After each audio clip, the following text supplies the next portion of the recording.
Good evening, ladies and gentlemen. Today, the Building Committee called it to order. Number 2, review and discuss presentation pertaining to RFQ number 1218-PMS, Project Manager Services. Yes, sir, Mr. Rosas, we have 4 potential project managers who have bid, and we've asked them to present 5 minutes. They will go in alphabetical order. At the conclusion of their 5-minute presentation, the board is open to ask them questions they may have. So first up alphabetically should be the Brighton Group. Okay. So my understanding, the other groups needs to step out? I think Peggy's already got them out, is that right? They're all waiting in different conference rooms, I believe. Okay, thank you.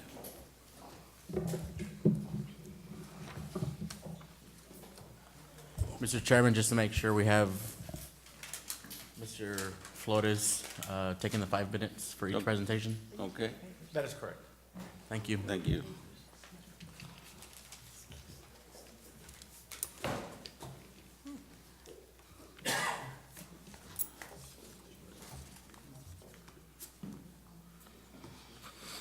Okay, just whenever you want us to cue you when we start, or you'll cue us? You cue me when you're ready to start. Okay.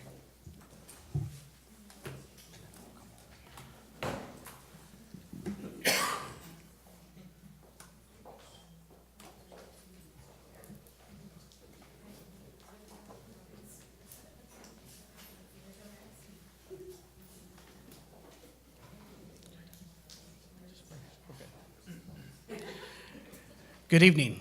I'm Joseph Palacios, president of the Brighton Group. Along with me are my project team of local experts. Together, we have a combined experience of over 130 years. We've worked on 106 local projects, managed $500 million worth of construction.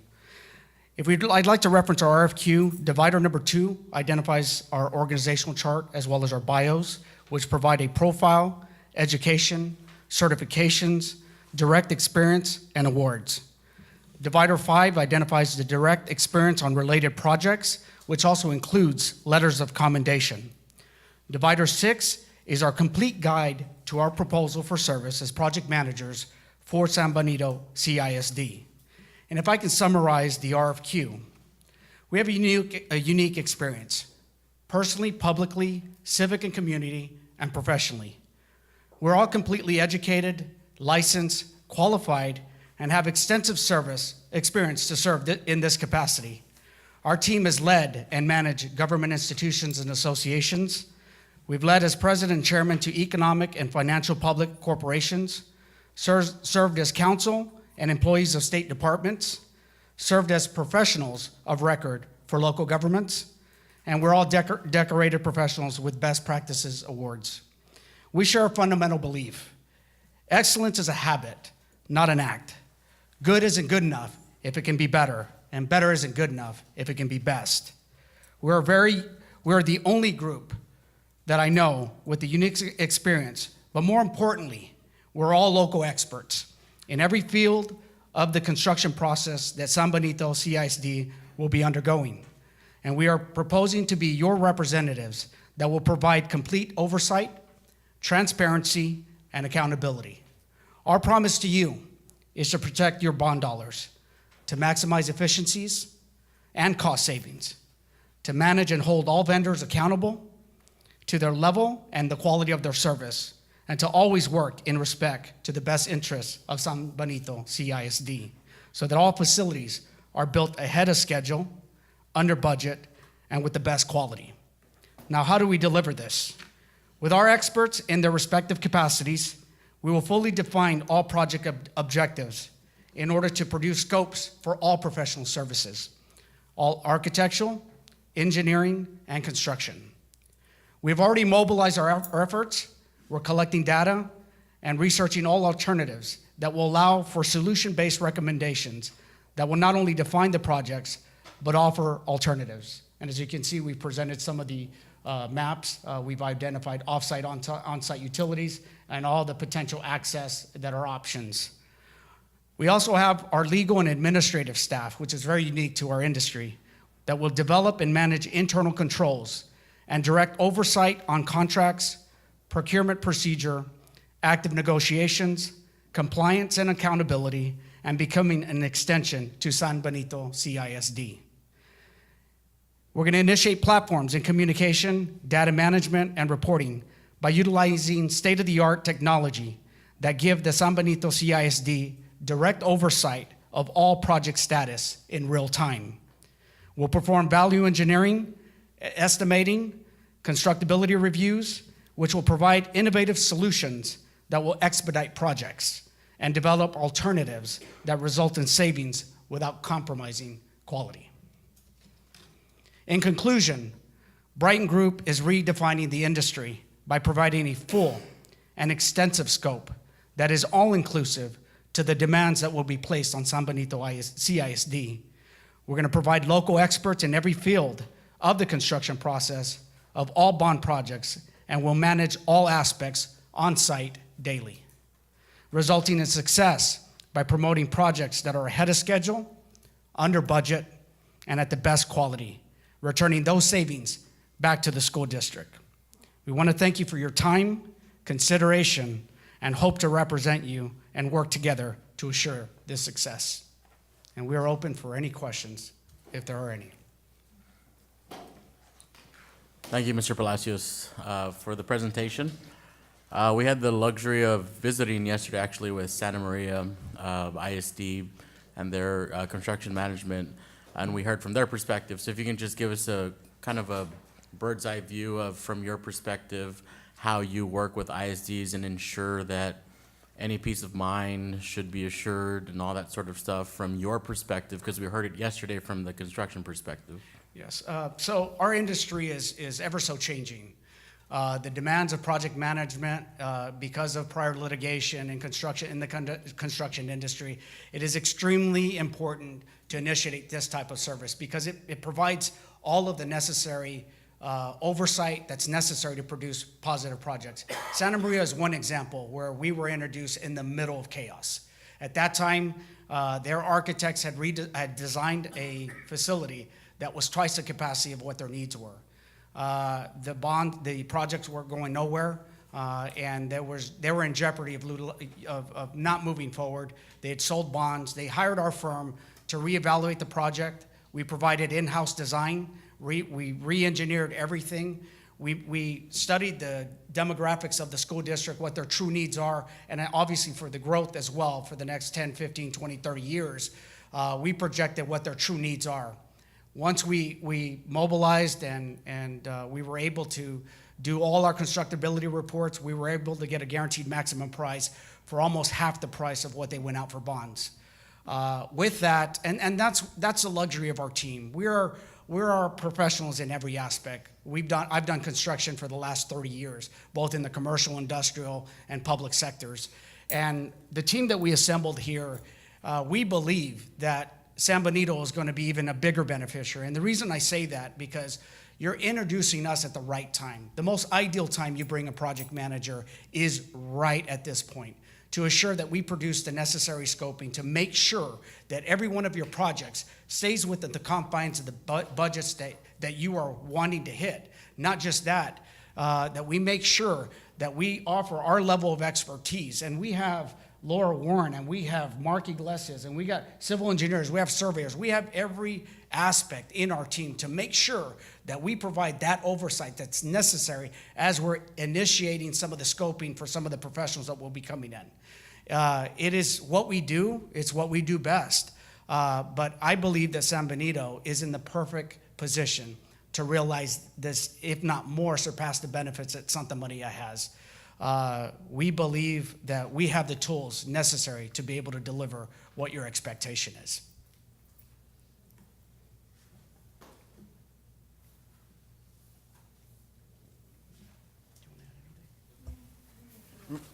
Yes, I got a quick question, Mr. Palacios.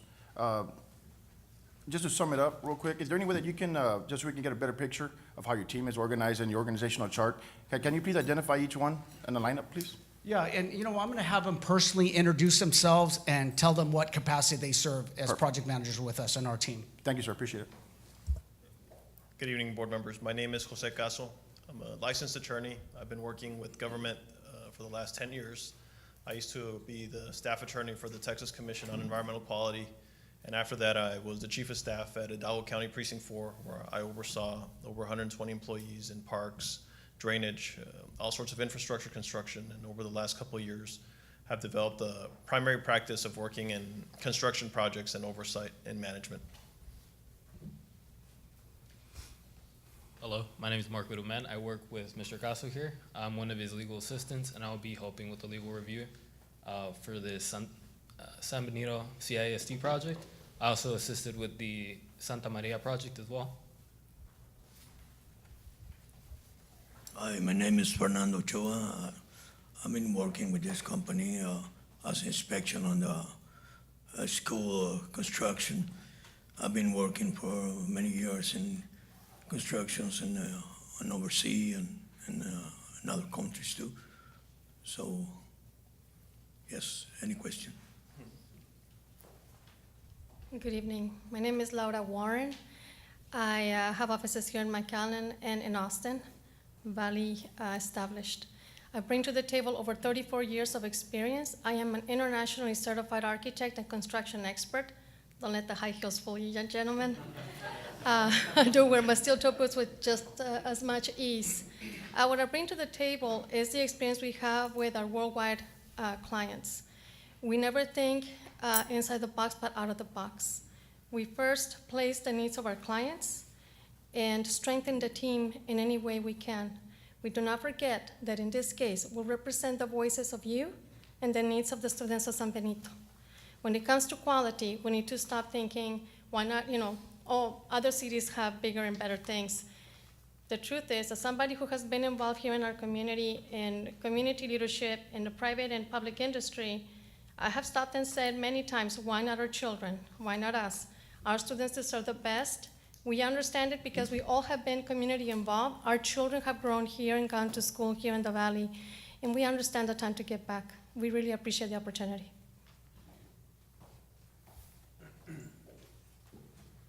Good evening, Oliver de la Garza, Document Control and Administrative Compliance. Previously, I was with the Texas Secretary of State, Border Affairs for 8 years, handling Colonia initiatives along the border, helping bring grants down to the Rio Grande Valley.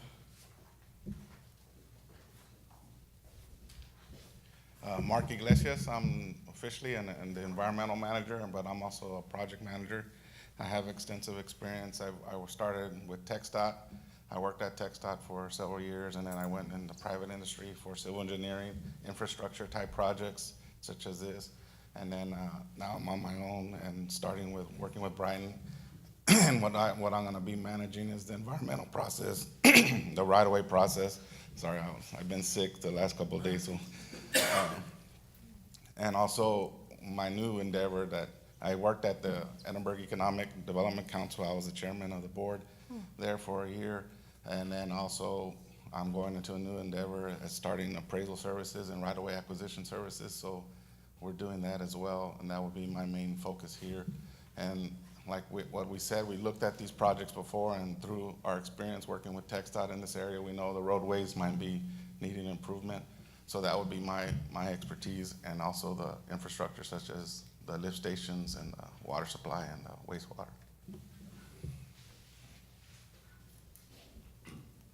Good afternoon. My name is Ivan Garcia. I am a licensed civil engineer and surveyor. I will be providing technical support on the engineering and surveying aspects of the project. Our company has worked on bond projects before. We were part of the team in charge of the feasibility and assessment of sites for the 2008 bond for Edinburgh School District. We did the subdivisions of site infrastructure for each one of the sites. We also were in charge of the design and project management of the site civil aspect of 4 elementaries and 1 middle school. We are also the de facto civil engineers for the Rio Grande City School District. We were the civil engineers on La Grulla High School and Rio High, which are 100-acre sites for each one of the schools. We have been on the on-call list for the Edinburgh School District for the past 10 years. So we've been doing projects every year involved with drainage, paving, traffic analysis, you name it. I guess our role here would be to evaluate the existing infrastructure, see what's available, what's not, how we can bring it together to the sites, and by the same token, try to look at the feasibility of the projects, what's the best option money-wise, and on the engineering aspect, supervising that everything's is what is required to meet standards and everything else.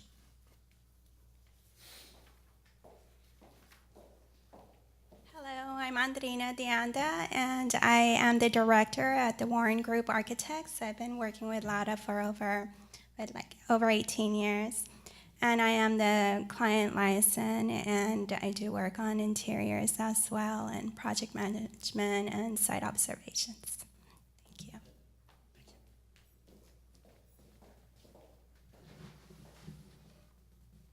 The importance, in conclusion, the importance why we assembled the team that we have is that we wanted to offer the full gamut to assure that we can put in those controls that are necessary to make sure that we have direct oversight, to make sure that every dollar spent, that you get the return on investment, and assure that it's well-spent money, that there's great safeguards to accountability, and assure that we fully achieve every objective that you have in these bond projects.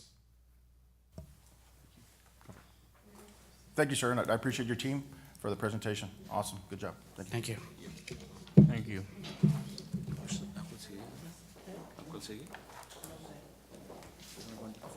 And my apologies, my wife is here. She's just supervising me, I guess, but I failed to introduce her, but she's here with us.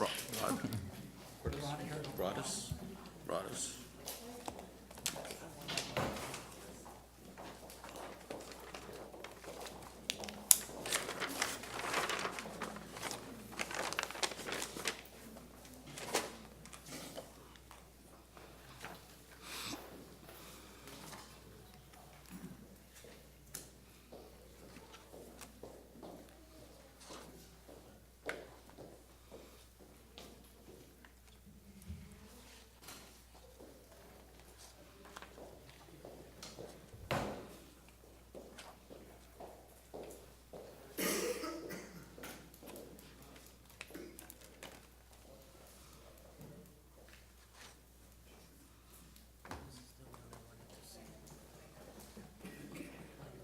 Hello.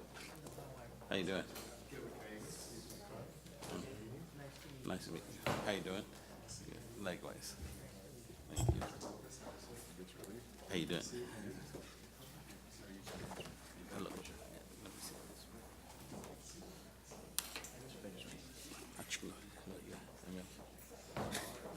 Lo quiero leer, sí.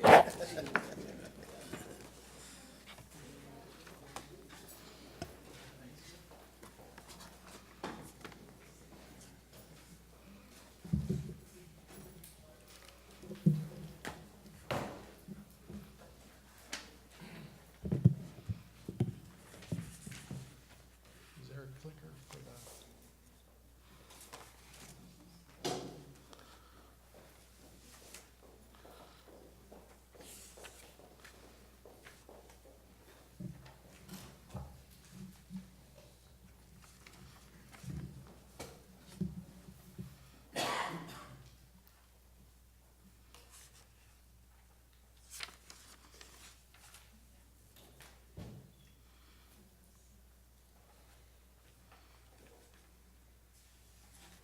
Doesn't connect. Is it a PowerPoint? Yes, it's a PowerPoint. Oh. Let's see if this works. Yeah, it works.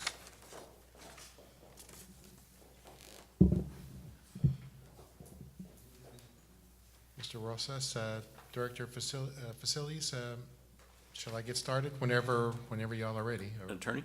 Attorney? Okay, great. Good evening, I'm Gilbert Gallegos. I'm an architect and Senior Vice President with Broadus & Associates. I'm one of the founding members that we formed our organization about 18 years ago. And I've been exclusively down here in the Valley for the last 18 years.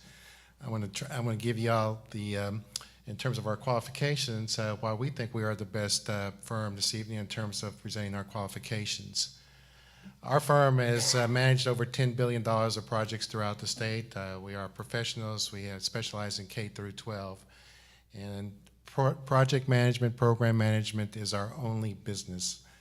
That's the only business that we are specialized in. We're not engineers or architects. I am an architect that do design work. We're strictly owner representatives in terms of making sure we protect your interests. We're project delivery experts. We have managed over $500 million of projects in the Lower Rio Grande Valley using construction management at risk. We're project delivery experts. We're local. We'll kind of explain that. We're very innovative, and we have many repeat clients, and we take pride in being good stewards of your particular funds.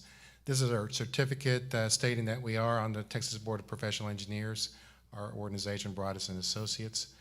This is our team. Like I said, I'm Gilbert Gallegos, one of the founding members, architect. I've been with the company 18 years. I used to work for University of Texas System and saw all of design and construction south of San Antonio, UT Brownsville, the REC in Harlingen, UT Pan American, UTSA Health Science Center. And that's where I met Grady Deaton. Grady, could you introduce yourself real quick?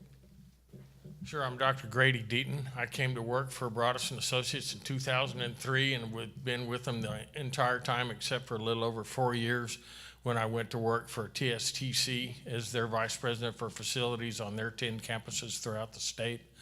I'm a Rancho Viejo resident. I've been an alderman there, elected, so I understand what it's like to stand in front of an audience of your constituents. And I've been at University of Texas at Brownsville. Like you said, I was their director of physical plant for about 5 years back in the late 90s and early 2000s.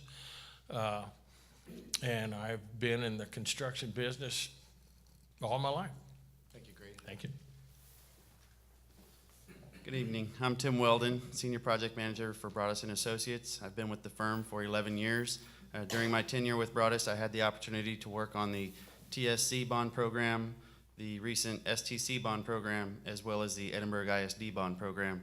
I was born in San Benito, and I've been a resident of Harlingen for the past 39 years. Thank you, Tim. And I neglected to say that I was a Del Valle board member myself for a term up in near Austin. So certainly understand your situation and what y'all, in terms of providing your level of expertise and volunteer to your constituents. Local experience, we have worked with many entities throughout. We have worked with the largest bond programs primarily here in this Rio Grande Valley, but we have offices throughout the state. But we do have a McCann office. That's our second office outside of our corporate headquarters up in Austin. You can see the Texas Southmost College. We worked on the STC bond program that we just finished, about $170 million bond program as well. This is our approach. We do have 14-step process. We have defined this particular process as we move forward, 7 steps in terms of pre-project planning and execution, our 14 steps. We developed this many years ago in terms of providing the map work in terms of moving forward in any type of particular bond program. We feel like we have a model for success. We can certainly meet your expectations. We monitor schedules. We certainly understand the outreach and what's important in terms of your constituents, working, maximizing local participation. We are respected within the community, both on the construction side and the professional side, because they know that we actually protect the owner's interest, and there's a high level of respect in terms of our organization. We have a lot of K through 12 experience, Edinburgh Consolidated, Roma. We have other districts throughout the state. Let's see here, it stopped here. Okay, we have performing arts centers. We have done several for school districts. We just finished up the Texas Southmost College Bond Program as well with the Performing Arts Center, which was more opera-oriented, so very high dollar. So we can go from more of from educational performing arts to opera, and we know all the gamut in between in terms of performing arts centers, so we can certainly bring that level of expertise. That's fine. Okay, and we have a bunch of experience. I know we're going to be short on time, so we left you a hard copy there for your own perusal. Thank you so much. Thank you, Mr. Gallegos. We had, of course, the luxury of visiting Edinburgh like yesterday. Yes. A couple of projects that Broadus helped to project manage. And for me, I think what was the takeaway was the amount of money that was saved. But my question to you was, in what fashion was it saved? Was it saved because they had a replication of middle schools that were identical, cookie cutter maybe in a sense, and so that saved that money.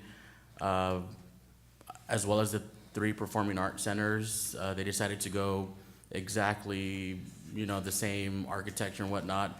So my question is, was that savings from because you decided to go exact same replicas for each versus maybe other innovations that would have cost savings that other project management firms would have utilized? I'm just trying to wrap my head around Right, where that cost savings Yeah, very, was very quantified. good question. We have been able to show our payback on every bond program, including Edinburgh and many others.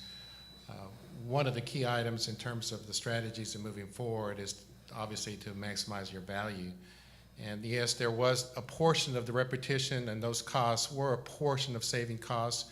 There was a project delivery method that was also used in terms of being able to use an open book process where we actually had all the savings returned to the owner. It's a little more involved on our part to making sure that there's transparency in open book and you see what those numbers are, what those savings are. So that was another way of being able to using construction management at risk. So it was a combination of things. There was some strategies in terms of procurement. We ended up with volume procurement and making sure we standardize. We ended up with the same contractors on some projects to minimize the amount of staffing. We did have repetition from architectural firms. We negotiated those. It was an open book process. So there was a myriad of items that came into play in terms of saving money, not necessarily just. So that's where my question stems from, is that you had the luxury of the replication of those campuses. Here in this bond project, we don't have 4 elementary schools where we're going to build the same, or 3 performing arts centers. We're going to have 3 distinct entities where we will build. So relative to what happened in Edinburgh, how can you assure us that there will be cost savings relative to what was done in the Edinburgh project? I can assure you we're going to have cost savings. We've done it on every program that we have worked on, multiple times our fee. I can assure you that for sure. Secondly, I believe that the project delivery can have a lot to do in terms of saving money. Open book process using either CM at risk or design build, depending on whether the school board is willing to accept alternate project. But you have to have someone that knows those project delivery methods very well, and we know them very well, and we are experts in that. We developed those for higher education under Senate Bill 1 many, many years ago at UT System. We know all the intricacies in terms of how to deal with that. So we can bring value because of our knowledge in project delivery, and time is money. Time is money in terms of making sure that you reduce time, reduce general conditions, overhead costs by contractors, 75% of most of the costs in construction. There are other elements that come into play, soft costs, technology, furniture, all those items as well. But we manage the entire budget, and we'll make sure that we maximize your value. Great, thank you. Sure. Thank you. Excuse me. While we were there, they mentioned also that the project manager was there on a weekly basis. Is that your plans to be there to check the construction? Yes, we will have facilities? these 2 gentlemen, and we have another gentleman, Doug Joel, who lives in Rio Hondo, that's not with us this evening, but these are residents in this particular area, and we will be basically your eyes and ears in terms of being boots on the ground and making sure that the quality is done correctly, Yeah, that's important and we to us. monitor the work and making sure that things are done on schedule. Thank you. Sure. I'm very impressed with the experience you all bring here, the athletic facilities, everything you do. Texas Christian University, Texas State University, Kerrville, Monroe. I mean, I'm very impressed with everything that you all bring up here. Thank you, Ms. Garcia. The biggest pride, and I'm an Aggie. Yeah, I'm an Aggie too. I'm an Aggie. Sorry, but, Michael. But the biggest pride of Dr. James Broad is We each have our flaws, Ms. Garcia. Yes. the president of our company was Memorial Stadium. Okay. That was his baby in terms of the renovation of Memorial Stadium, but that was a huge endeavor Okay. in terms of managing that and being involved in that. But thank you for your comment, Ms. Garcia.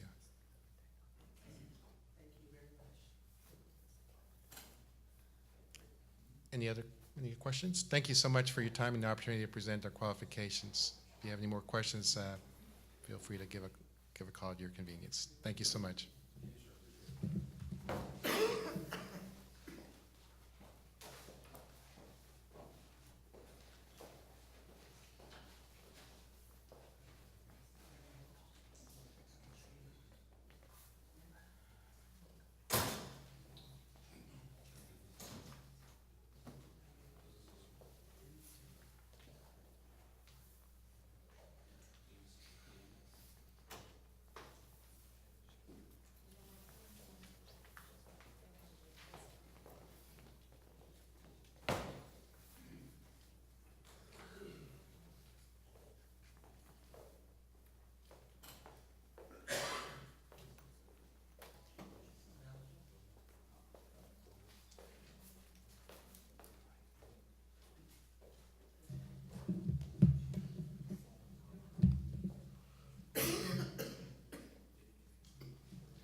Hi, good evening. I'm Rudy Gomez. This is David Mondial.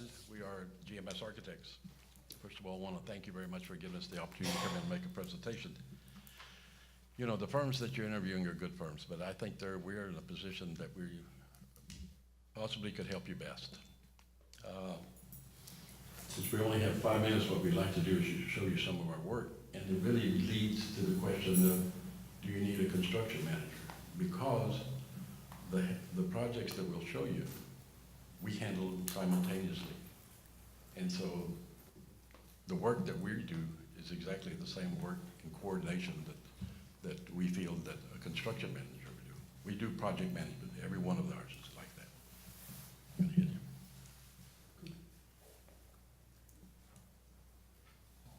That's the wrong one. There.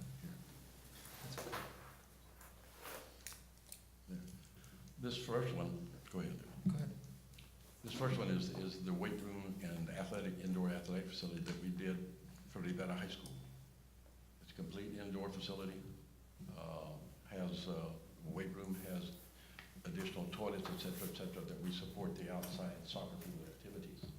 And so this is a project that we handled that was 24,000 square feet. And it cost 3.2 million. And that included the artificial turf that we put in. This is the aquatic center that we finished for Los Fresnos. It's a AAU pool, complete with the diving well, et cetera, et cetera. And this is a project that we just finished. So we did these two projects together at the same time. And we feel that that's the value in it, that we can provide you and save you some money on the professional side. It's not going to have that. We can ask him if they can do that one. Let us load this other one because I think it's important.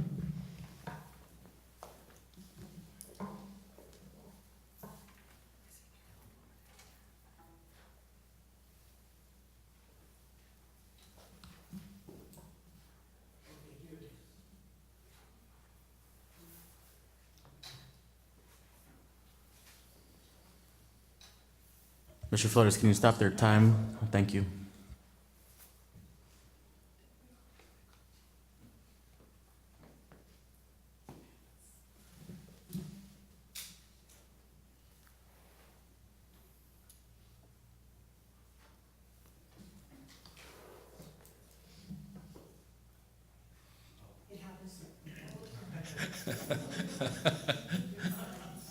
Here we go.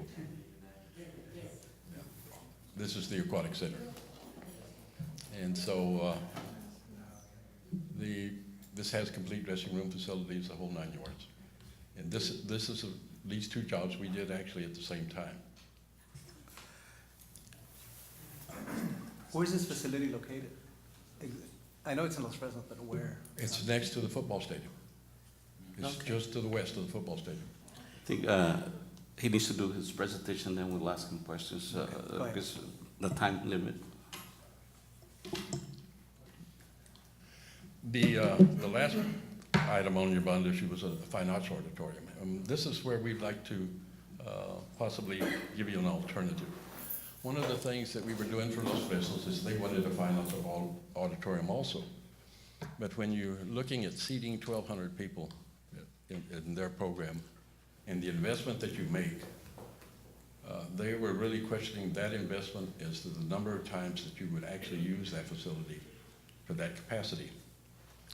And so one of the things that we did was we looked at it, and what they were really looking for, Mr. Salazar was saying, they needed a facility where they could use for different things, for different meetings and those types of things. And so we developed this scheme, which is based, the basic scheme is what we did at the Brownsville Event Center. I don't know if y'all had the opportunity to go there or not. But we put a stage in there with complete with their dressing rooms, et cetera, et cetera. It has seating, table seating for 900, auditorium seating for 1,200. And because it's divisible, you can have 3 separate areas of 300 or 2 separate areas on the sides for 150 persons that are dining. It also has 2 smaller meeting rooms for up to 50 people. It has a full-service catering kitchen, and it has a large storage area for the tables and chairs, so there's the multi-purpose aspect of the building. And it has a loading dock, so that you can, those types of things that you, the different types of events that you have, you can bring in everything in there at one time. And so, you know, this is an alternative that you might want to look at. We've done auditoriums, we've done 3 auditoriums for Brownsville ISD, and they're just not used as much on a regular basis.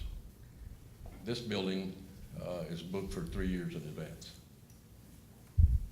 So, you know, with the aspect of the serving kitchen that you have, with the multi-purpose aspect, having multiple functions at one time, BISD uses this more than anything else because whenever they have in-service for their teachers, et cetera, they come here.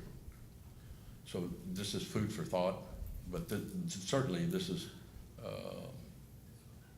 projects that we could handle. Here again, I question, we're project managers, we're not construction managers, but we can certainly handle this volume of work.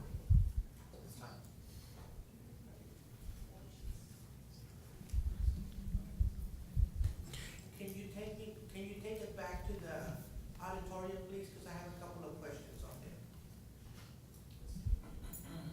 Right there. The event hall is the auditorium, is that it? Yes. Okay. And on the bottom, you have event hall, a little room and a little room event hall. Are those the rooms that we saw where you can, where we can utilize for conferences and all that? Yes, those are rooms, one is for 25 people, the other's for 50. 25 and 50, okay. The 2 smaller rooms down at the bottom. Okay, now let me ask you, the practice place out in the back, is that what? That is for orchestra function, those, when they come into practice before they go in to. Before they go into on stage? On stage. Okay, both of them? Yes, ma'am. It's whatever the function is going to be, it's a support area for it. Okay, and so the workshop right there is what? The workshop that we did was for developing props and things that they would use. Okay, and they would that store it storage. there, okay.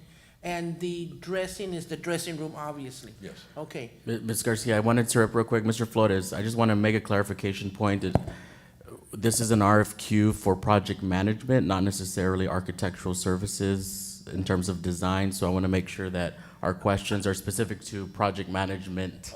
okay, well, I was Not, just and not curious. specific to I the was just design, curious because I think what they were. I think the design questions come later when when we do RFQs for Okay. design. Okay, well, that's fine, I was just curious myself, I'm sorry, sir. I was just curious. Thank you very much anyway.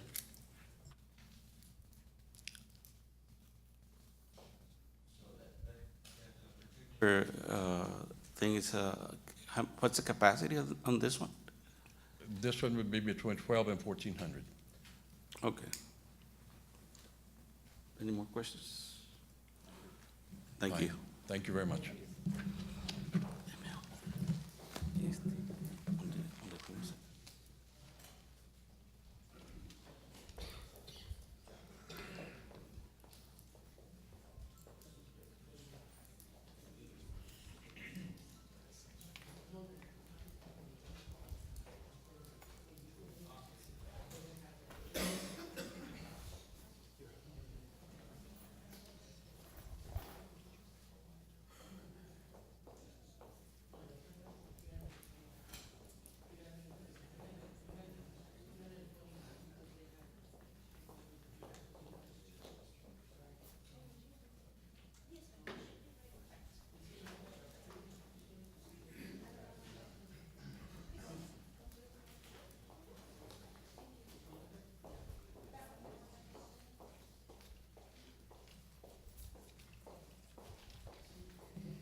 No.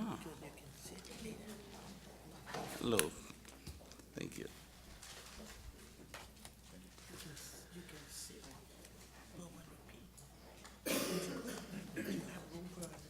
Other event.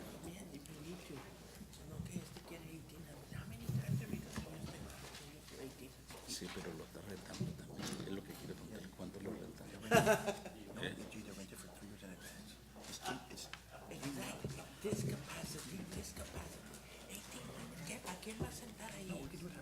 No, pero ya, ocha.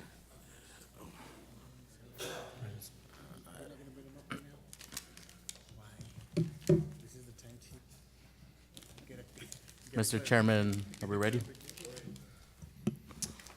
Good evening, members of the board, Chairman Good evening. Vargas, Superintendent Carmen.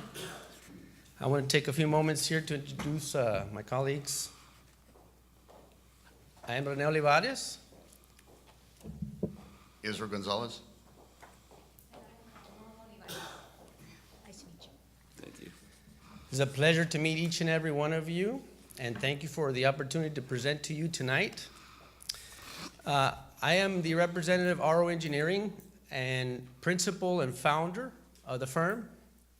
And I want to take some time to introduce our firm in a little bit. But although we're located in the city of Edinburgh, we focus on serving the entire Rio Grande Valley community.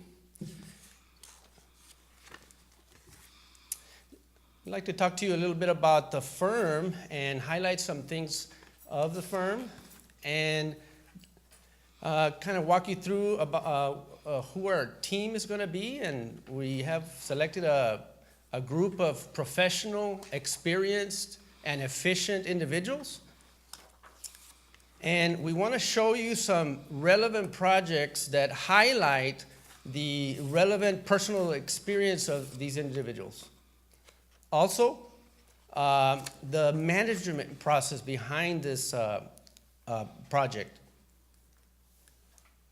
And finally, I want to express the commitment that our firm would have with the district. So, just a little bit about RO Engineering. We've had a local presence here in the valley, and actually our roots started here in the San Benito area. And we like to contribute to the local communities as well. And also, I want to say that we perform services for the largest school districts in the Rio Grande Valley, some of them being Edinburgh School District, Westlaco ISD, Mission ISD, among others. Combined experience, we have 75 years of combined architectural engineering experience. And our team is composed of experts in energy efficiency, and we'll show you some projects that describe that, and certified quality control individuals. And also, we have individuals who have a cost analyzation expertise. It'll help us to reduce the cost of the project as needed. And finally, we also, as a prime firm, just know that we would be the main point of contact, and we would we've selected these fine individuals that would be assigned responsibilities and duties according to their expertise. And here's the organizational chart. At the very top, as you see, San Benito, as the owner, is the one that gives the priorities and the direction. We would hold San Benito ISD as the highest priority. And so as the project manager, we would make sure that everyone involved would have the same priorities. So in our area, we have identify some responsibilities there. We have an architectural team, we have a civil MEP and structural team, and then we have a quality control team and a cost control team as well. These are some of the relevant personal experience projects that would highlight a relevant experience. And so I'll show you a few slides.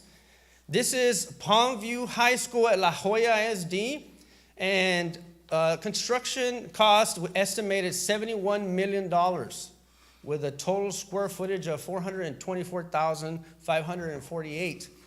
And as you can see, this beautiful facility accommodated for all the program needs that the school district needed and for the students. This is Ciro Trevino Performing Arts Center in Edinburgh. The total estimated construction cost was $7.4 million. 400 seats is a gross capacity. You can see the beautiful Performing Arts Center. As the owner's representative, I was able to relay the important needs of this facility and work together with the architect and contractors. And among others, we have Albert Garza Jr. Performing Arts Center in Edinburgh, also $7.4 million with a seating capacity of 400 seats. I'm sorry. That's time, sir. You're gonna have 5 minutes. Okay. Yep. Sorry about that. That was 5 minutes. Oh, that's 5 minutes. Could we just have 30 additional seconds to wrap up in summation? Sure. Yeah. Okay. Yeah, we don't mean to be rude, but we That's just fine. want to give everybody ample opportunity. You have the presentation there of what we would intended to cover. A lot of content, so hopefully you have some time to review Remember it. that our firm wants to make sure that we secure the safety of the children and make sure that we keep the money in San Benito and save tax. Time, sir. Thank you. Thank you. Appreciate it. And now we have. Sorry. Now we open it up. I'll open it up for questions if you have any. I'm sorry. I thought you were in a time constraint. Yeah. So my first question is, so we specifically chose Santa Maria ISD yesterday to visit because you had listed them in your Yes. RFQs. But when we visited, the superintendent had no recollection of RO Engineering or remembered RO Engineering as being part of the process. Very good So, question. from our perspective, we were very disconcerted with the idea that some district was listed in terms of construction services or project management services, but yet the district itself had no recollection of RO As a Engineering. subconsultant, we came in. What On the year Bright year Group. was this? Sorry. Say What it again? year was this?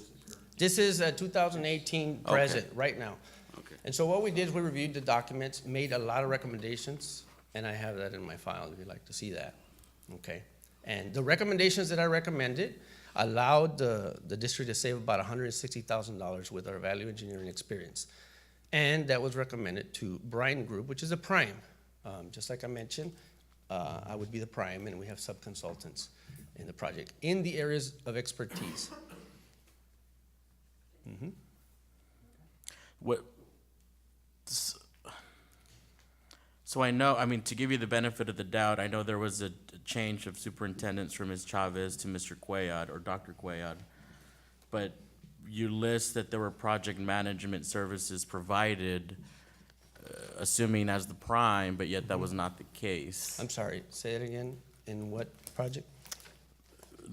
The Santa Maria project that's listed first in tab 6, or tab 5, sorry, of your RFQ proposal. Oh, okay. And so when we asked the district, Dr. Cuellar per se, that the 2016 to present project and project management services were provided. It's the case that project management services were not provided by RO Engineering. So my question to you is, as a board, where does that leave us in terms of ensuring that the rest of the RFQ is factual, and we have not contacted La Jolla ISD or other entities to make sure that project management services were provided. And I don't bring this up as a gotcha question. Yeah. It's something that we researched. We went to Very good. the construction site Yes. yesterday, and that's the information that was provided. So as you can Yes. imagine, it's a very disconcerting. And if you do look up the RFQ that was submitted, and that's probably what you want to do, maybe do an open records request. For Santa Maria. Yeah, I was there. Okay. Okay. If you like, I have the documents in electronic file form of the review that I did. Again, as a subconsultant, I do have an architect as my subconsultant as well, which worked on 2 or 3 of these projects that I mentioned here, under the architect or under the contractor as well. And I understand that, but in your RFQ, you list project management services as provided for the district, but I don't think that's the case. Excuse me. They're looking at the RFQ. Oh, sorry, okay, okay. Which is the previous submission, yeah. So on these projects you put into the RFQ submission, let me just ask this. Which of these have you served as the true project manager? We met with Edinburgh CISD. You were an employee there at the time. Yes. An engineer on staff there. So if you weren't, I don't think, hired as the PM. No. For Santa Maria, so which of As these the districts? owner's representative, Okay. that's why I mentioned that as the owner's representative, I was able to make sure that the owner's interests were being looked at. Sure. So I worked together with the project manager and the architect, engineer, and some of these projects that I personally myself, with my own license, obviously I've executed them myself, but again, this requires a team. It's not just one person, and there's a prime firm.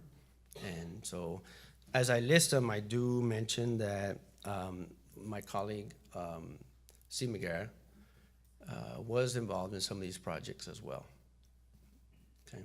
Right, so my question is, on these projects that you have listed, which projects did RO Engineering serve as the project manager, the prime, the lead, the project manager on?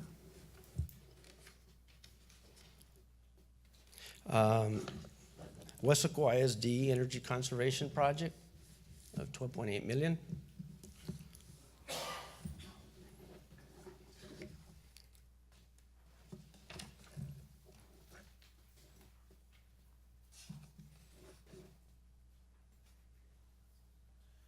And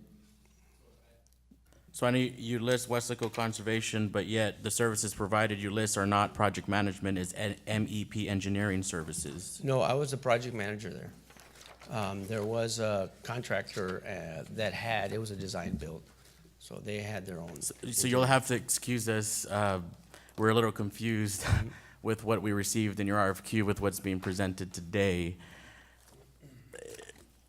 Where project services are listed in your RFQ, project management was indeed not done.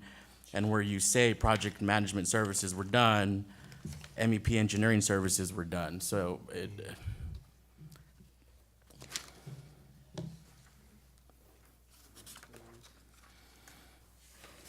It's like, I got the Wesco ISD project. Were there others where you were the PM, project manager? Well, as I made a note in one of those, in my RFQ, as a owner's representative on your side, so I understand what the owner needs are, and that's why I do kind of, as part of my resume, as a professional engineer, that does count as an experience that I could put in my resume. Okay? thank you. Okay, thank you.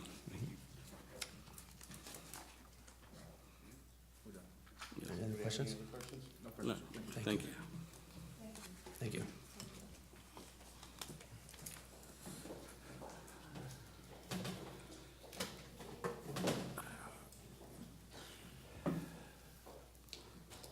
This is number 2.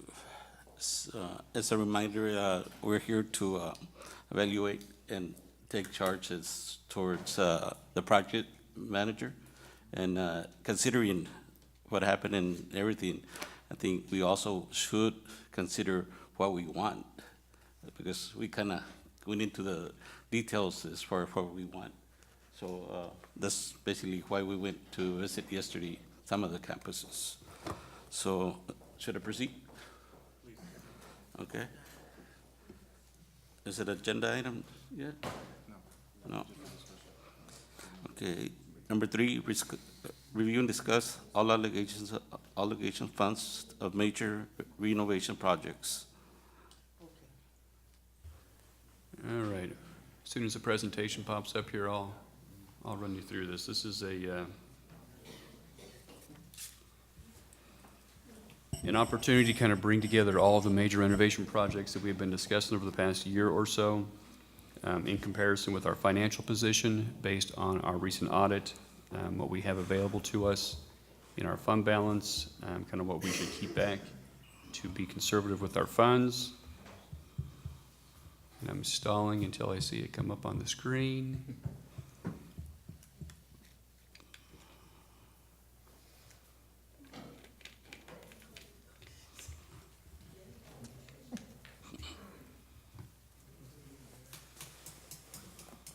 There we go. Thank you. I don't have a clicker. Okay, so I wanted to start with our financial position.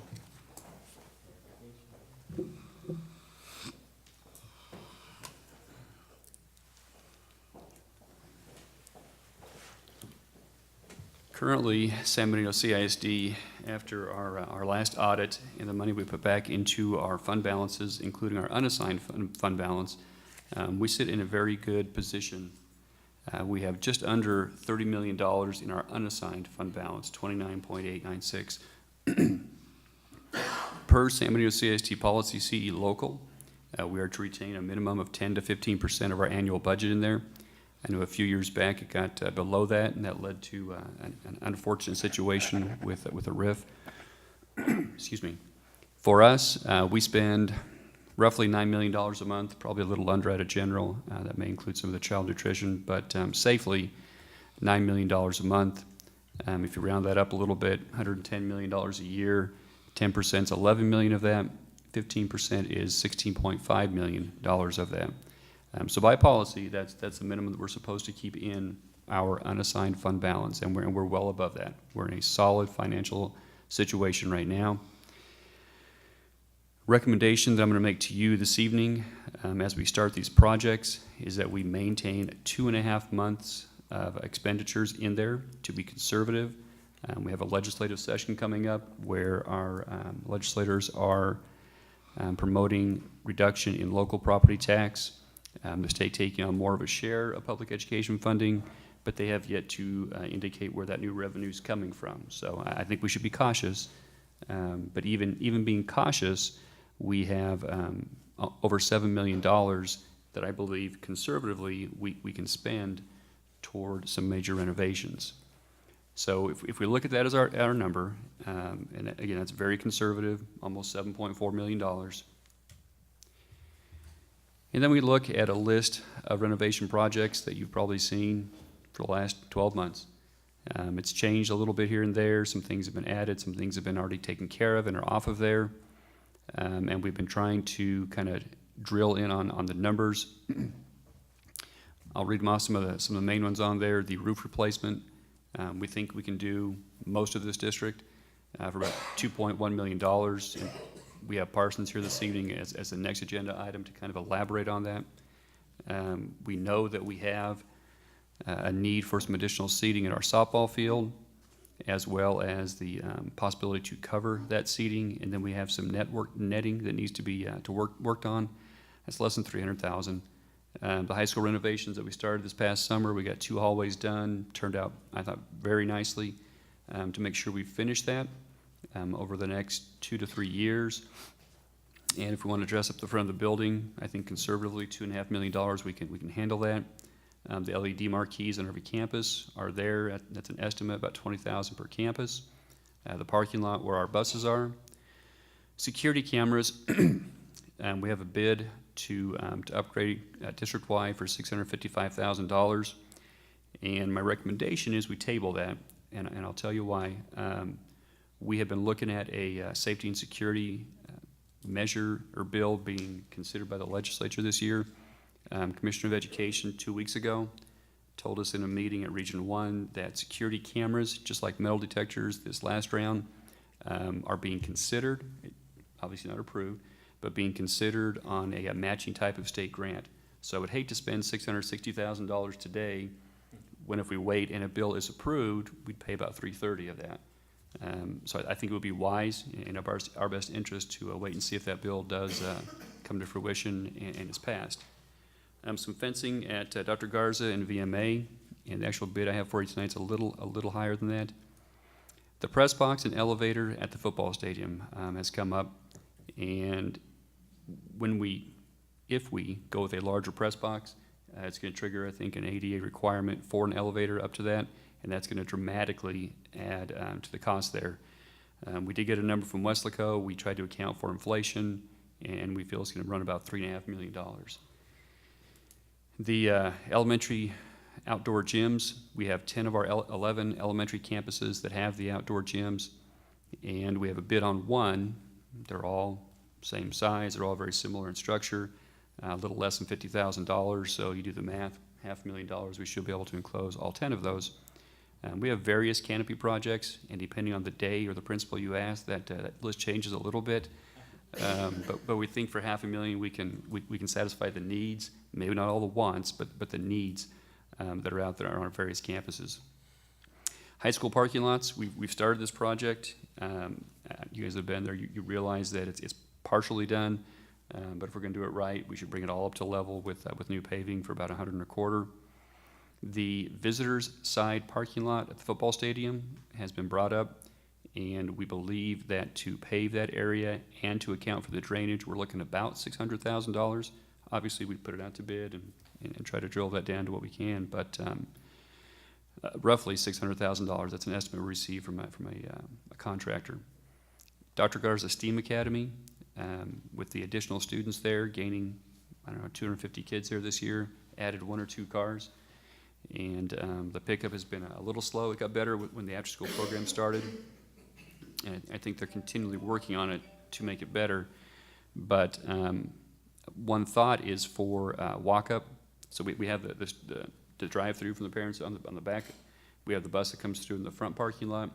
If we were to add an additional parking lot, those parents who park and walk up to the front of the building to pick up their children would not have to park on the street. They get off the street, out of the way of traffic. It might help the flow quite a bit. 40 or so parking spots, Mr. Garcia, is that what it was? 44, thank you, sir. And we think that would accommodate our walk-up population. And we think it would help with the dismissal a little bit, and our students would not be having to walk out to the street with their parents. The parking lot would be right up there. So those estimates, some of these are actual quotes, some are still estimates, would total just under $11.5 million. And if we want to keep a 2.5 month, it's public information, Ms. Garcia, if you like this, we can provide it to you. But if we want to keep the 2.5 month in the unassigned fund balance, we would be short of doing all of these projects by just over $4 million.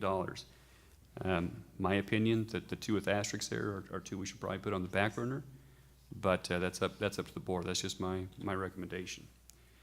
Another consideration, we had our bond committee, and if you recall, they evaluated all the major renovation projects, including the 3 new facilities that ultimately were part of the approved bond proposal.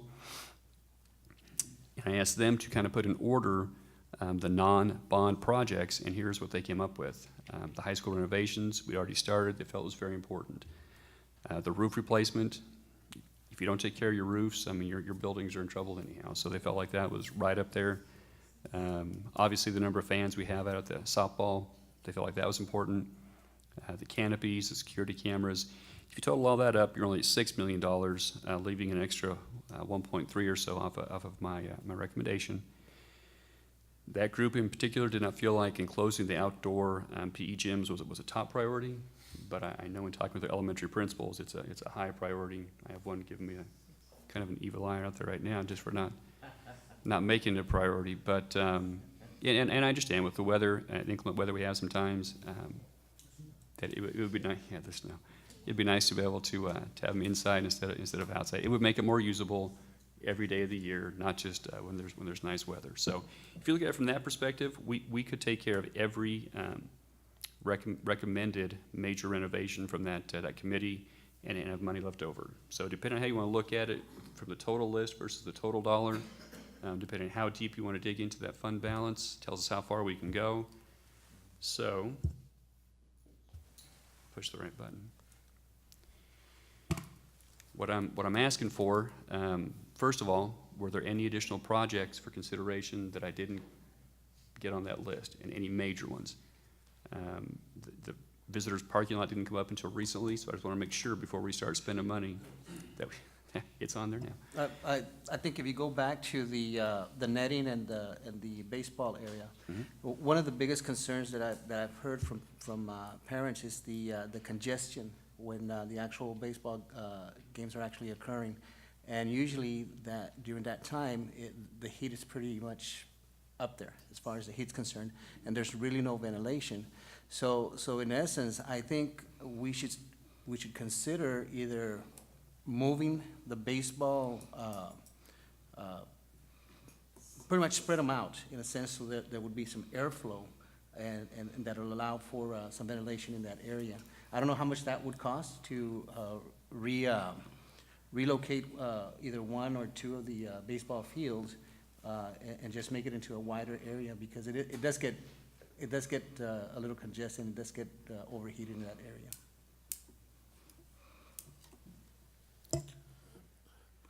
Can I say something also? Dr. Carbon, also, one of the safety concerns that parents had brought me up is the padding on the home run area. If we can put some padding on both baseball, on the hard balls and the softball on the back for the kids, the fence. So that is not on this list, because I don't think it's going to be large enough to rise to board approval. I don't think it's going to be over the $50,000 threshold. So I don't think that's going to be a major renovation. I could be wrong. Coach Gomez is working on a quote for us for both fields, the baseball and the softball fields. And I could be wrong. It may end up over 50, but I don't. Under 60? Okay, so it may need board approval, but it's probably not the same number. It's not a 6-digit. Okay. But that's certainly something that we are getting a number on. Thank you. The other project that has been talked about has been the College and Career Center at the high school. Initially, there was a theoretical partition that was going to go from the library to that larger space that belonged to them. But in talking to you, and I don't think, is that the facade conversation? So for me, I thought the facade was the Williams Road facade and not necessarily not the front entrance. So can you just provide clarification on that? And even then, I think, in speaking with Mr. Salinas at the College and Career Center, I think if we were to move forward with that facade in the entrance, it would still need that partition. Is that not the case? No, so when we talk facade, I was thinking the front entrance of the building, not the back of the building that faces Williams. I'm not sure how much money that would take to dress up that side of the building. So what we're looking at, what I want to talk about when we get to that point, on the front entrance, if you kind of level off the from the end of the library over to the administration offices, and it's not quite even. I think the library sticks out a little further, so if you came straight across from the back of the administrative offices across and enclose that front area, one, I think that would help as our students came into the school. We'd have a centralized area for them to come through, secure area. We can make sure every kid's there, supposed to be there. It would help us if we use that as a secure entrance. parents would come inside the outside, but they wouldn't come into the actual building until they were cleared. Any visitors, we make sure anybody gets in the building should be there. But it would open up an opportunity for one of a couple of things. Either a counseling suite along the side where the administrative offices are right now, or the College and Career Center. And it would become its own area, but very accessible to the students. You want to open up something on a night to come in and do FAFSA. You want to have them come in and do college applications. You want to open up on a Saturday. You're doing an SAT prep or SAT assessment. All you have to open up would be the front part of the building. So it'd be readily accessible, visible to the kids, right there when they walk in the building. And it would be separated, so you'd have the hallway, but you'd have probably I'm estimating 18 to 20 foot deep area, and it would run the whole length of what now is that kind of that walk-up area where the front sidewalk is. And that's inclusive of what we have as the high school renovations and new facade? Yes, sir. We spent about $500,000 on the two hallways. 600? Okay, about $600,000 on the two hallways, and we have probably at least 2 times that work to do, 2.5 times that much work to do probably, so another $1.5 million on that, giving us $1 million to do something with the facade or the entrance. Dr. Carmen, Yes, talking sir. about the high school, one of the things that I've noticed when we actually have like a evening of an event, or even some of our activities for the district, I noticed that a lot of the vehicles are parked over there where the palm trees are. Is there any possibility of expanding that parking lot to add more parking space? Because the amount of personnel and parents that go through there, sometimes it's more than what we actually have in capacity there. I'm not sure there's space to do that and be in compliance, Mr. Garcia, over there where those palm trees are, outside the cable there. Is that, We could remove the cable, remove all the palm trees, or we could park a car in between every palm tree, but sure, we could, as you drive in, put them at an angle, put a lot of cars, because he's right. Anytime we have any type of event at the high school, especially in services, all the back area is parking, and people getting stuck when it rains, and we. Mr. Garcia, can you approach the microphone? Sure. I know KSBG is looking at me. Well, anytime we have an event at the high school, especially like in services and things, everybody wants to park over there because the parking is totally congested. Everything is taken. So people will go in there, especially the guys with the four-wheel drives and stuff, and they'll park in there, and some people will get stuck, and we have people having problems getting things out, pulled out. But I don't see a problem, if we could remove the palm trees and the cable, moving it back, and we could add at least a parking area at an angle as you walk in, like it would serve plenty of cars from there all the way to that the end over there where what is it, Greyhound Lane is. That'd be plenty of parking, and we still put it at an angle, so we still allow for that ditch to be there for drainage. I think. Yeah. Yes, sir. that we're required to have? Yes, I think it would work. It'll allow for a lot of cars. We could take a measurement tomorrow, and before we get an estimate on putting that railing that considered. So would the cost just be in removing the wires, and what else would? Well, we'd have to see. Well, no, we're not getting rid of the palm trees. The palm trees, we could dig them out, but we'd have to see if there's any cable or any type of utilities going down under. I don't think so. I think there is a transformer there. I don't know if you guys have seen it. AEP has it, and I haven't fixed it. It's kind of at an angle. But that's sort of towards the band side out of it. It's kind of ugly. But I think it could be done. I could look into it. And then we just have to cut into the dirt, do a little dirt work, and then pave it, however we're gonna do it, so. Yes.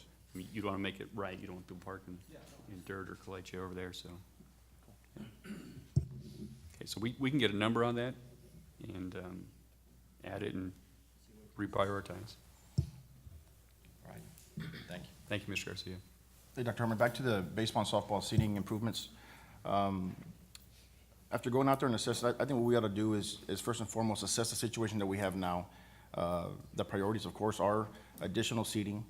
That's first and foremost, but to accommodate our fans and our constituents from the heating, we got to look at see if we can look into some type of canopy or some type of cover you know, to accommodate them if that's feasible. You know, because to move a softball field somewhere else, you know, I don't know if that's gonna be able to get done anytime soon, but I think, you know, just adding seating right now would number one, alleviate a lot of the congestion. And as far as the heating is concerned, once you get out from the main area, once you go out to the outside, you don't have no cover. So, you know, if you go to baseball parks, you know, everywhere else, they have some type of cover. So maybe we can, you know, look into some type of canopies over the additional seating on both the baseball and the softball stadium. So I think the quote we have for this evening under agenda item 5, when we get to that, part A, for the roofs, it's gonna add, I think, to the main softball seating area, including the new grandstands. So we would be covering those. That's included in that $270,000 number. I don't think it adds anything to the roofing on the baseball side. I think it's just the softball side for now. We can take baby steps. I mean, it'd be something. And one reason why there's a quote for that tonight is the timeline. If we want to have this in place for this season, we've got to take action pretty quick. It'll be pushing it. I mean, it may not be done by the time we're playing scrimmages, but I think we can be done by the season. Okay, Doc, thanks. Anything else major that we haven't got? Well, Dr. Carmen, parents have approached me and they've asked this question. I don't know where we can go with this, but going back to the high school cafeteria, I think we've talked about it before. They've stated that the cafeteria is just too small, and it is, even where there's a performance or a meeting or something, it's still too small. What can we do about that? Now, I know it's too late this year, but they had thought about setting up different lunch times for the different grade level. I've never been there, so I don't know what it looks like, and I've never been there when the transaction has gone. But what can we do? Can we do anything about that? Yes, ma'am. So the free option is just what you said. Most schools that have block schedules, larger high schools, follow a 3 lunch period schedule. We follow a 2 lunch period schedule. So yes, if we went to a 3 lunch, spread those kids out, the overcrowding wouldn't be that bad. But we looked at this last year, and we surveyed the students. I think was it the parents or just the kids? I think it was just the students, and then we brought it up at town halls for input from the community, and most of the kids said they were fine where they were. We did look at the possibility of taking 10th grade over to VMA. The space is there. It's built to hold 1,600 students. Wow. The students who responded to our survey overwhelmingly did not want to stay there for 10th grade. So we have options that wouldn't cost us a nickel. Without having to add on to that structure, but Miss free Silva, options. Miss Silva, over Yes. here. I thought it was Mr. Garcia. Yes, No. ma'am. I've been there in lunchtime, and I've seen the cafeteria. The cafeteria is not small. The kids choose not to sit at tables. They choose to sit on the floor. They choose because they want to sit on the floor. But there's plenty of room in the cafeteria for them to go and sit. And I've been there, and I've seen it with my own eyes. And they'll just walk on out and sit on the floor, because that's what they like to do. They like to. Well, those are typical Yeah, teenagers. exactly, Typical teenagers, exactly. yeah. So I'm always asking, why do they sit on the floor? Because they want to. They want to. And Yeah, I said, of and course. I've asked them, I said, why are you sitting on the floor? Because it's okay, miss, we're comfortable this way. Yeah. But, and the concern is mostly my parents. Yeah, You know, I'm hearing but the parents. parents need to And- ask their student, their kids. children, why? And this, that survey that you took, Dr. Carmen, Yeah. you know, I think that's fantastic. But, you know, it's getting 3 lunch periods. I used to work at the middle school, and we had to eat by 11 o'clock. That's a little bit too early, and then, but anyway, it's something to think about, sir, you know. Thank you, sir.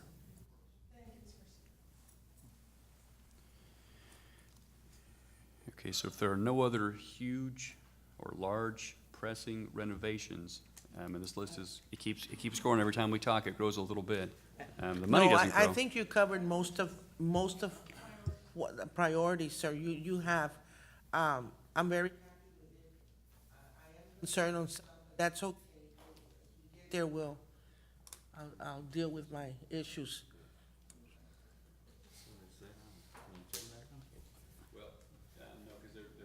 there are multiple bids there.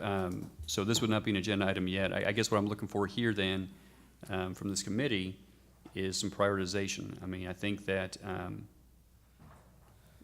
what I've heard all along, the roofs, we know the seating, those are things we have bids on tonight Yeah. in upcoming agenda items, and the fencing around two of our schools, Garza and VMA. Right. Security of the kids, we don't want to run out there onto the highway, and so we want to provide that security. So those were things that I've heard all along as priorities, so Right. those are the things we're ready to take action on tonight, if this board's ready. And, yeah, and, Mr. Chairman, I think the priorities from the bond committee are aligned with what I believe we have identified, but I also want to say that, which is why we had project management firms present tonight, is we're hoping to get those cost savings from the bond that will pay for many of these, or some of these, recommendations. And so we're hoping for that. Of course, we won't see that till the actual construction is done, the ending of the bond program, whatever. So just keep that in mind, that yes, we're dipping into the fund balance, but yet we're expecting savings from the bond, which hiring a project management firm will be crucial in achieving that. And that's a good point. But still, we're being conservative on the fund balance side by keeping 2.5 months in there. There are districts across the state that would be very envious to have a 2.5 month unassigned fund balance, and we're talking about going down to that. So it's a really good financial position to be in as a school district. So beyond the 3 that you have for this evening to consider, is there a consensus on kind of the next couple you want us to get specific bids on and bring them back to you? Can you list clearly what the 3 are that bids are out for right now? Yes, sir. We have the roof replacements, we have the baseball and softball seating improvements, and we have the fencing at Dr. Garza and VMA. Okay.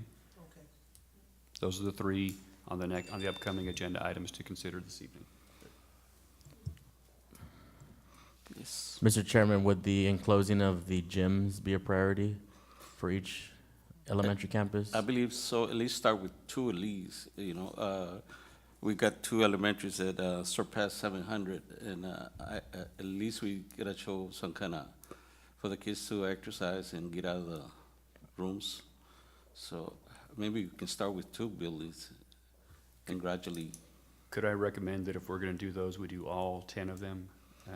I understand your point. We have more kids at 2 of those campuses, but from campus perspectives, if Campus A gets it and Campus B doesn't, By all means, I'm not saying that let's stop at 2. Right. But at least start with those, because of the capacity they have.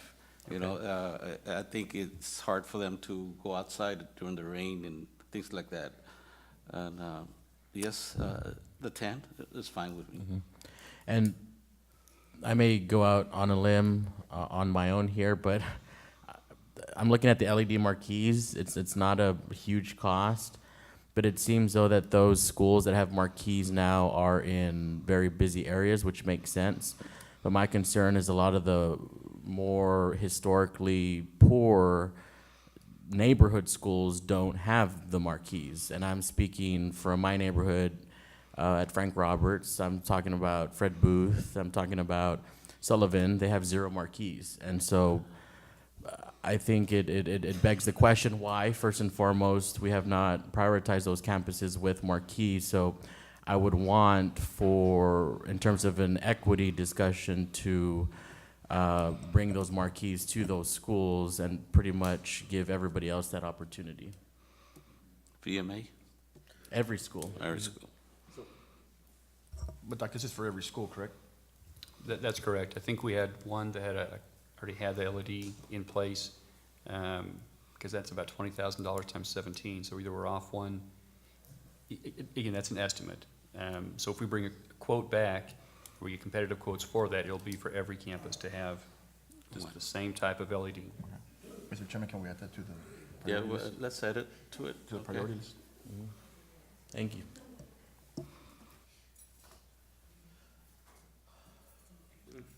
Okay, so for this point, after the 3 we consider this evening, the board considers this evening, the elementary gyms, the LED marquees, and we want a good number on the additional parking at the high school. The, finishing out the parking lots, a project we've already started at the high school? Does that make sense to be one of our very next things that we get a hard number on and get competitive bids on? Yeah, just see what the add-on cost is. Go for it. I believe we used the city for that, Mr. Garcia, for the paving of the high school. The reason that the estimates are low is because we did have at one point the city helping us. They're not helping us anymore. At one point, they said that if we paid their laborers when they lend us their paver, they could also help us or continue helping us. When we paved the student parking lot, we had an extra couple of trailers of hot mix, and we did part of the sports complex. The reason the pricing is down is because we're sort of like our own contractors. We help P&P Paving. P&P Paving are the people that came in when we did competitive bid for our paving for our district. P&P won that bid. Okay. So we help him and he helps us. So sort of we're like our own contractors. We don't want to sub it out to all these big contractors that come in and give us these big numbers. We help them, he helps us. We buy the hot mix ourselves instead of like a mechanic adding to the price of the part, you know, and then giving it to the owner. We buy the hot mix ourselves. We have Parra Trucking that we've used many times. They deliver it for us. You know, everybody's working together, and that's how we keep the price low. Okay. So for the three projects that Dr. Carmen is talking about, to finish the high school completely, I think it was about $125,000. That'd be the teacher parking lot, the bus parking lot, and finish in front of the sports complex. That would do it all. And we're talking 2 inches of asphalt. After it's pressed down, you end up with 1.5 inches. That should last us a good while. The bus parking lot I was looking at today, it's in bad shape. The buses really tear up our parking. That's why back in I think it was the early 80s, they did the U of cement going into the high school and all the way around back to the other exit, or, you know, the U around it. That's why it's solid concrete, and it's 6 inches with a lot of rebar. That's why that has held up. Because if they go just on blacktop, it takes its toll. Okay. And that's why that bus area, it's where the bus pickup is, it gets damaged pretty often. We just fixed it about 3 years ago. Thank you. Thank you.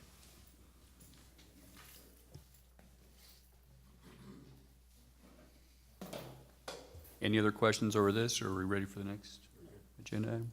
All right.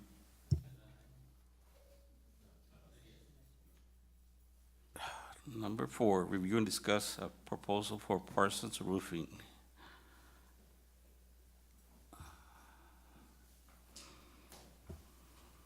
All right, and we have from Parsons Roofing, Jeff Strain with it here this evening. You have the cover sheet with the quote, but this is going to be a little more in-depth information, I think. Okay, thank you.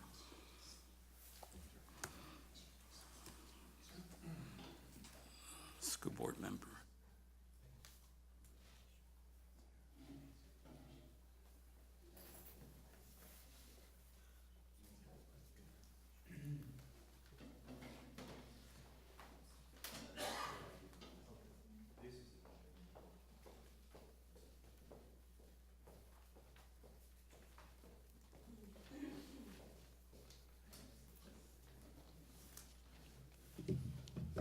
First off, thank y'all for the opportunity again. Thank you for the past opportunity on the roofs that we completed. What we're calling this is phase 2. I mean, this is our second major project that we're presenting to y'all. So what we've done, I worked with Dr. Carmen as well as Mr. Garcia. And what we did is I had Mr. Garcia take me to what he thought his top priorities were on roofs. Our company went through, we inspected every roof here at the district. And so what we did by using Mr. Garcia's recommendations and then our recommendations, we came up with a list of top priorities and worked our way down. And so what we're able to do with this number is actually, it's broken into 13 different projects. So it's covering quite a bit. We feel that the sections that are on here, some of them are finishing up schools that we had done a partial roof on to get some of them covered on the first phase. And so some of those will be complete schools. Some of them are gym sections, some of them are metal sections on other schools. But what I feel like we're doing on this one is we're going to, after this project, you know, as Dr. Carmen said, he doesn't want to see me for 5 or 6 years. And, you know, that, and I understand. But this is covering a lot of old roofs that are really in need of a recover. Some of the only difference between any of these that you would see on these roofs is there's 3 metal buildings, and so what we do on that is what we call a metal retrofit. It's an R panel roof. We come in, we fill the gaps of the R panel in with insulation, come on top of that with an insulation board, and then we come with the Duralast on top of that. And so you'll still have a Duralast roof on top of that with a 20-year warranty. So this is covering 13 different projects, 13 campuses, including some major repairs at the front of this, your special ed building right down the road, as well as the other ones you see. Originally, we had all of VMA. When we started looking, we were able to prioritize the pods. I guess that's what we call those. The fingers of the pods at VMA are a higher priority than the rest of that school. And so what we did is we took that off of the total cost and just left it as an option. And so that is a separate option. In your packet, what we've done is we put a picture highlighted. We've circled the areas that we would be doing on each school, along with a separate bid. So basically, the first page here is just a summary of everything that's in there. Once again, you know, we would work with Mr. Garcia, Dr. Carmen on prioritizing a schedule. Priority 1, what school first? How quick do you want us to start? Where do you want us to go next? Just as we did in the past. So a start date, just to let y'all know, I mean, we would be able to, of course, upon approval in December, we could start before the end of January. And so we could have a quick start on this if that's what y'all would want. Once we start, we're keeping our crew here, and we're going to do every project. We're going to knock everything out while we're here.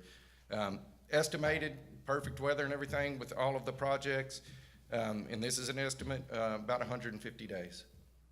Yeah, and so it's coming in, and now we do have to allow for spring weather and things like that, but our estimate is 100 to 155 days.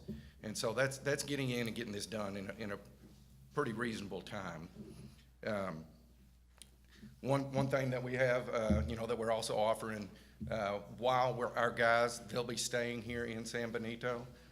While they're here for that time, they're going to kind of be at Mr. Garcia's beck and call. If y'all are having problems on a campus, on a different campus, anything like that, he'll know the guys.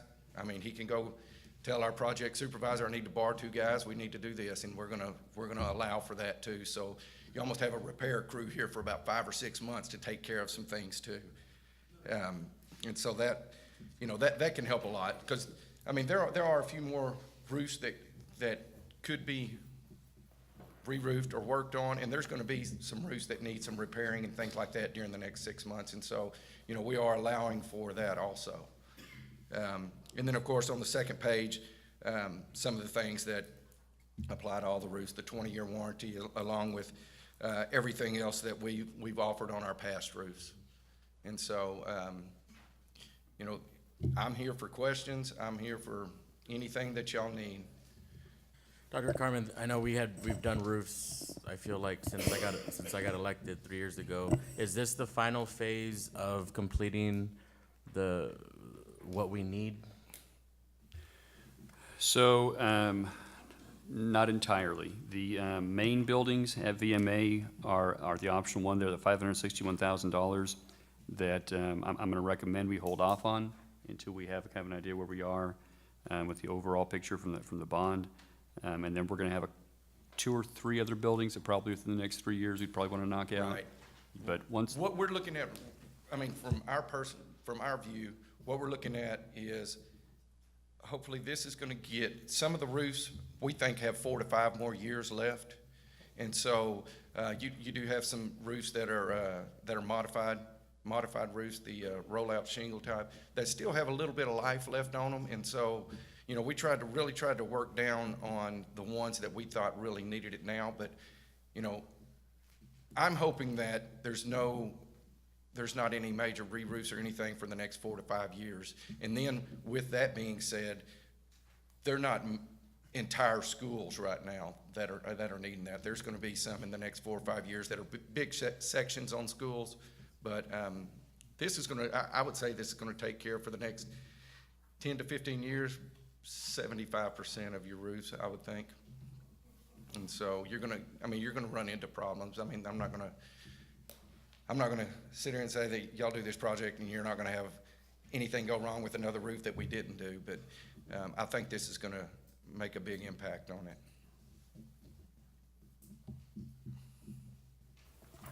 I have a question. Yes, ma'am. As an educator, this bothers me a lot. Interruptions, you know how it is. And what is the noise level? What is, this is something that the kids, you know, safety and all that. Right. The type of roof we're putting on, the noise level, prototypical, you would think of somebody going up and shingling a roof, how loud that is. Right. This is a different, Oh. it's not, the noise level is a lot less than what it would be on a normal type of roof. You will hear some drilling. Okay. You're not hearing banging on a hammer. You're not hearing any of that. And so it is a lot quieter. One of the things that we also, you know, that we work with schools every day is testing schedules, sections that we do not need to be in on certain days. You know, we have to be flexible on that, and we are. And so, I mean, I'm an ex-educator too, so I know how that goes. How many people in your crew work per day, per week, or? Well, How many people in your? I mean, we have different size crews. What we Okay. do is we probably have 2 crews down here that usually have 6 to 8 people on them, Okay. not including their project supervisor. And so that's a whole separate person. We'll have a full-time project manager here that oversees everything. Okay. Thank you.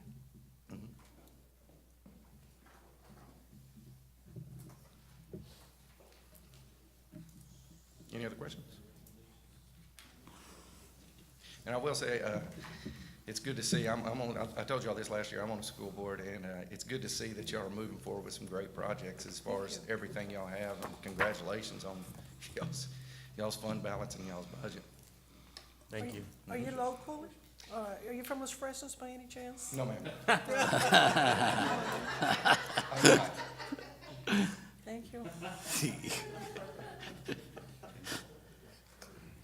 So it's an agenda item? Agenda item. With the option of leaving the VMA Veterans Memorial out? Yeah. Okay, and agenda item. Where we at? Okay. Number 5, review and discuss proposal of the baseball and softball fields. Yes, sir. So here we have, on Part A, excuse me, the quote and description for the covered roof area on the softball field. 26 foot by 99 feet. That's the rear length of it. And total quote, including the performance bond, 109 plus that, 111,732. Coach Gomez, do you want to kind of give an overview of where that would cover at the softball field? I know since day one, since I've been here, that's been a priority for many of our fans when it comes to our softball field because of the success that our girls have had. And I think it's a great opportunity to be able to extend to our fans the gratitude that they've showed to our teams and also to our girls because they deserve it. Our student athletes deserve it because of the time and the effort they put in. These stands will go above the dugouts, both on the visitor side and the home side. They will be covered, and the netting would also be extended because once you get seating above the dugouts, those are right down the foul lines, balls do go through there pretty fast. So they do, the fans need to be secured with safety netting that'll extend all the way around. And it's also extended about 25 feet high as well, which helps keeps the softballs in the field as opposed to going out. And we've got kids that play around in between both fields. And that's a purpose too for the baseball netting, because it'll be extended higher and it'll keep baseballs inside the field, keep those from coming out, whether hitting cars that are parked in our handicap section or just our fans in general that are there enjoying the game. And we're looking at about 170 more seats to our girls softball field, to our softball field. Coach, that one said about how many fans would that sit right now? Currently, I believe we have about 250, so out of 170, my math is pretty bad. Okay. Dr. 420. Carmes is pretty good. He probably had the number before I even thought about it, so, Trust but verify. you know. We do have a good amount of fans that do go to our games. Our girls are consistently in the playoffs, and when we have playoff games there, that's where the overload really comes. One year we opened up Bobby Morrow for the fans so they could sit up on the home side and have a view of the game, which was a great idea because it's a great view, but it was an overflow of fans. We bring in extra bleachers from other campuses, the portable ones, which after years and years of just moving back and forth, they become very unstable. But we try to accommodate our fans the best that we can. Thank you, Coach. So the total for these bids, $273,838. Agenda item? Agenda. Okay. Number 6, review and discuss proposal of fencing projects.